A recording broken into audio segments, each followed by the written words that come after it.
Hello everyone. So today we will be talking about something magical in machine learning, which is gradient descent. So let me write down today's topic: gradient descent. Can I spell today? I think I could. Okay. So, gradient descent is how a machine learns from mistakes and gets smarter over time. And guess what? You've already used gradient descent in your daily life without even realizing it. So let's find out how. Okay, imagine that you're at the top of this huge mountain, right? Like you're here at the top, and unfortunately, it's a very foggy day, as you can see with my beautifully drawn clouds. Now you have your car right at the bottom of the hill, because that's where you started your hike from. So your car is right here at the bottom of the hill. But there's a problem. It's super foggy and you cannot see the bottom. So this is your face right here. I hope I drew that nice. Okay. So you feel the ground beneath you, and what do? You take tiny steps downhill in the direction that's the steepest so that you can reach to your car the fastest. So you keep going down and down until you finally reach the lowest point where you can't go any further, and around there is where your car should be. So that's exactly what gradient descent does in machine learning. It finds the lowest point of a special hill called the cost function. I'm not sure about the steepest part in daily life, but at least when you're hiking back to the car, but it's very important in gradient descent. Okay, so let's connect the idea to math, right? So we've already talked about our y equals wx plus b, where we know w is our slope and b is our bias. So W is how much price changes per square foot, going back to our example of the house. And then B is the starting price when the house is super tiny, right? But how do we know if our line is the best fit line? We've been trying to get to that question for a long time. How do we know this line is the best line? And that's where cost function that we discussed in the last class comes. So our cost function, as we already know, is this. We've broken it down in great detail in the last video. So this is our cost function right here. And this tells us how bad our predictions are. So our goal is to make this as smallest as possible. So we've talked about how to calculate this. We haven't talked about how to make this as smallest as possible. And that's where gradient descent comes in. So now how do we find the lowest point of our cost function that we drew earlier? How do we find this point? We know it's the best point for us to be, but how do we find it? So we need to know the direction of the steepest slope. And we have math to the rescue, and we use something called surprise derivative. Drum roll, derivative, okay. Which tells us how fast something is changing. Sorry, the drum roll was kind of lame, but let's look at our calculus again. So the slope of the cost function right here, we will do it with respect to the HWXI minus YI XI, and then respect to B, our bias will be I minus 1 HWXI minus YI. So these equations tell us how to adjust W and B in order to make better predictions. Now I'm gonna go through derivation of this formula, and you can skip this part if you would like, but I think, in my humble opinion, I think it's important to understand this. It's not gonna have major implications, but I feel like it'll make your understanding more solid if you know how to derive this as well. But if you don't want to, that is completely all right. Okay, I'm just gonna do one derivation. I'm just gonna work on the respect to W, and I'm gonna show you how we reached into this derivation. Okay, so we know we have this formula right here. So J, oops, okay, J, oh, what happened? Okay, WB is half 2m I to m, sorry, 1 to m, oh my god, sorry. Okay, yi squared. So this is our cost function. And now let's start with the calculus for this. So if we expand the cost function, we've already discussed how this is just another way for expressing our predicted values, right? So we know our y hat is wxi plus b, and I'm gonna take this and I'm gonna substitute it here.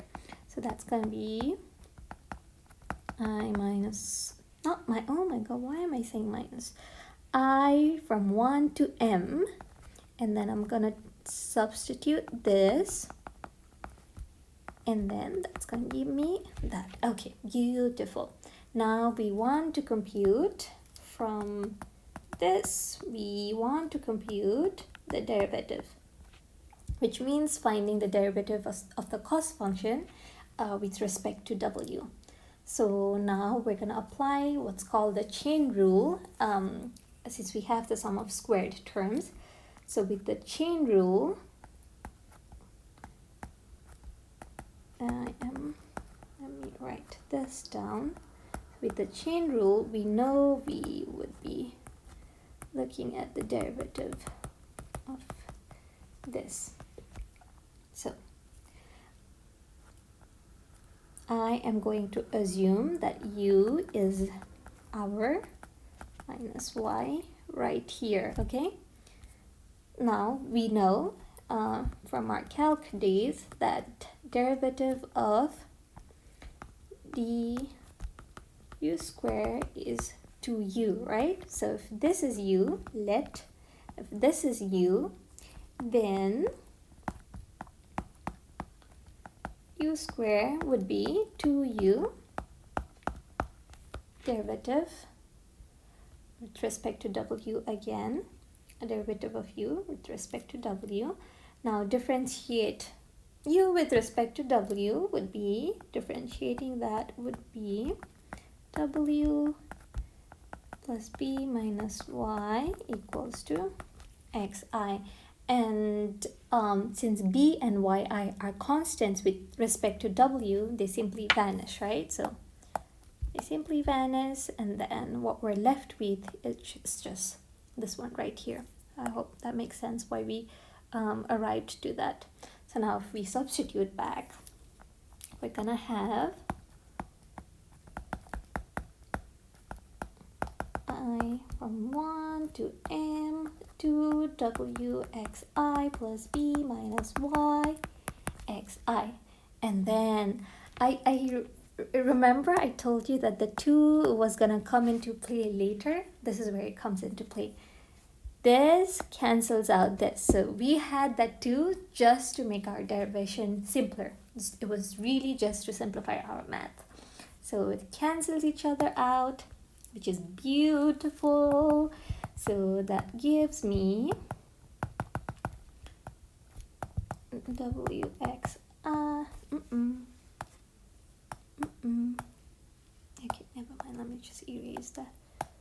Which pen was I using? Okay, xi plus b minus yi xi. So the final results for our derivation with respect to w is just 1 by m I from 1 to m hwxi minus yi our xi. So this is our final derivative. And I'm not going to derive with respect to b, but you get the point. You get how the derivative works. So this one's respect to w, and also this is called the gradient. It tells us the slope of the cost function at any given w, and we use this gradient descent in order to update w and make our prediction better, okay? So I'm gonna go and show how that works. Okay, so let me choose a different color. Okay, here. Okay, now that we have our slope, we update our values of w and b, because remember the goal is to get to the bottom. How do we get to the bottom? By updating values by updating values of w and b. So our w each time, how are we going to update our w? We are going to do w minus, this is the learning rate, and I'm going to come to it in just a second, the learning rate minus the slope. And then same for b, our bias, learning rate. Now let's talk about the learning rate. I hope this part's clear. So what we're basically doing is taking the existing value minus learning rate times the derivative. And that's how we go, we take steps in the hill, right? How do we determine how much, how do we determine what steps to take next? It's guided by this, okay. Now, I'm gonna go to this. So what is this? This is our learning rate. It decides how big our steps are. So if the W is too big and my goal is to reach to the bottom, but the W is really, not the W, oh my God, the learning rate is really big, we might jump over the lowest point, right? So if our alpha, the learning rate is too big, what happens? Okay, that wasn't a very good prediction, but okay. This is a very good drawing.